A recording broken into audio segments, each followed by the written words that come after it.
नमस्कार दोस्तों, आपका और हमारा YouTube channel maths tricky by Pradeep sir में स्वागत है। ज्यामिति के आगे हम पढ़ते हैं, ध्यान से देखिए। ज्यामिति का एक वीडियो यूट्यूब चैनल पर डाला गया है, उससे अगला वीडियो देखिए। कोण, एंगल।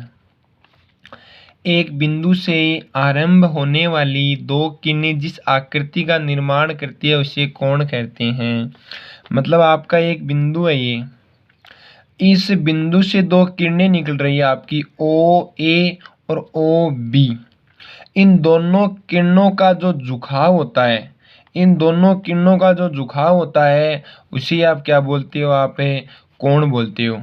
तो एक बिंदु से आरंभ होने वाली दो किरणें जिस आकृति का निर्माण करती है जिसे कोण कहते हैं, या ये जो दोनों किरणें होती हैं जो झुकाव पर होती है उसको आप क्या कहते हैं? कोण कहते हैं।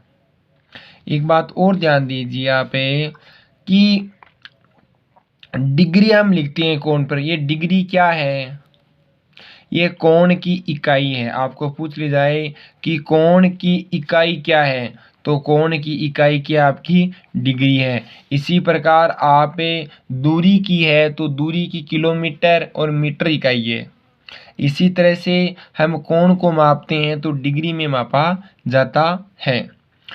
कोण में शीर्ष कितने? ओ शीर्ष हो गया। भुजा आपकी ओ ए और ओ बी, और नामांकन हम कोण का हमें नामांकन करते हैं तो इस तरह से लिखते हैं, कोण ओ।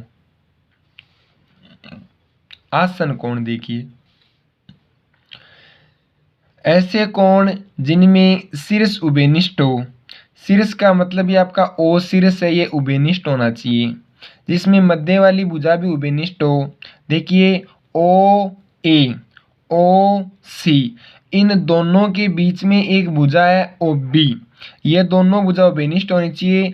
और आपका ये कोण 1 और ये आपका कोण 2, ये दोनों कोण आसन कोण है।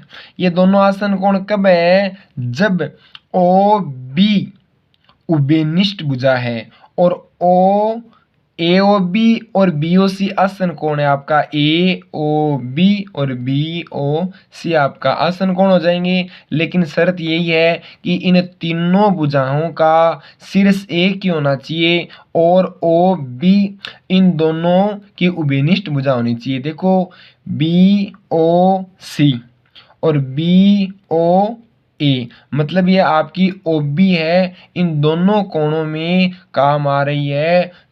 तो ये ओ बी कौन सी भुजा हो गई? यह आपकी हो गई उभयनिष्ठ भुजा। ठीक है। आगे ए ओ बी और ए ओ सी आसन कोण नहीं है। आपके ए ओ बी और आपका ए ओ सी यह आसन कोण नहीं है, क्योंकि इनमें उभयनिष्ठ भुजा नहीं बन रही है। आगे देखते हैं पूरक कोण। ध्यान से देखिए। दो कोण होते हैं, एक तो पूरक कोण होते हैं और एक संपूरक कोण होते हैं। दोनों को देखते हैं ध्यान से। पूरक कोण का अन्य नाम है अनुपूरक कोण, कोटिपूरक कोण। ऐसे दो कोणों का मान जो कितने डिग्री का हो? 90 डिग्री का हो। 10 डिग्री और 80 डिग्री, इन दोनों कोणों का हमें योग करते हैं तो उन दोनों कोणों का मान 90 डिग्री आना चाहिए। आपका 62 डिग्री और आपका 28 डिग्री, इन दोनों कोणों को आप जोड़ते हो तो इन दोनों कोणों का मान कितना आना चाहिए? 90 डिग्री आना चाहिए। तो ऐसे दो कोण जिनका मान 90 डिग्री हो तो वह दोनों कोण पूरक कोण कहलाते हैं। आपको ऐसा पूछे कि बराबर पूरक कोण कौन कितनी डिग्री का होता है, कि जब आप 90 में 2 का भाग देते हो तो आपके पास 45 डिग्री आता है। तो 45 प्लस 45 कितने होते हैं? 90 डिग्री होते हैं। तो समान पूरक कोण कौन सा हो गया? 45 डिग्री हो गया। उसके आगे है संपूरक कोण या परिपूरक कोण। ऐसे दो कोण जिनका योग 180 डिग्री हो।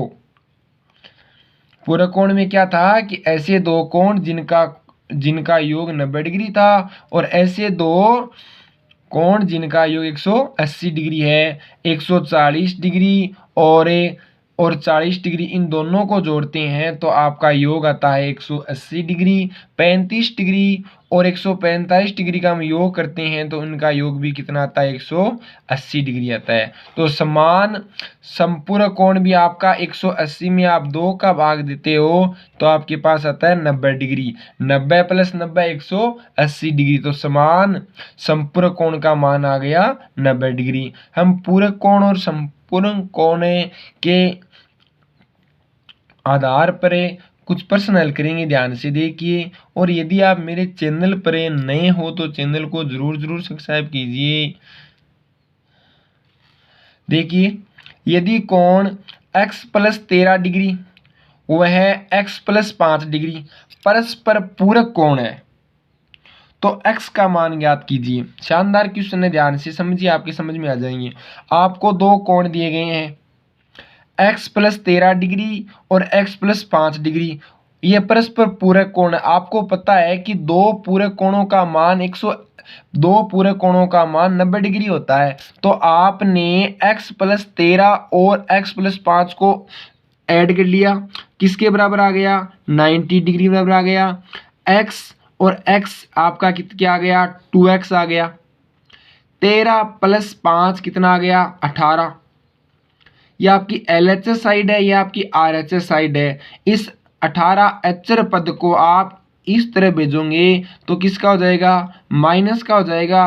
तो 90 - 18 कितना डिग्री बच गया आपके पास से, 72। और आप 2x के क्या है, गुणा में है तो इसमें भाग में जाएगा तो 72/2 ये कितना डिग्री आ जाएगा, 36 डिग्री। तो आपका x का मान क्या आ गया,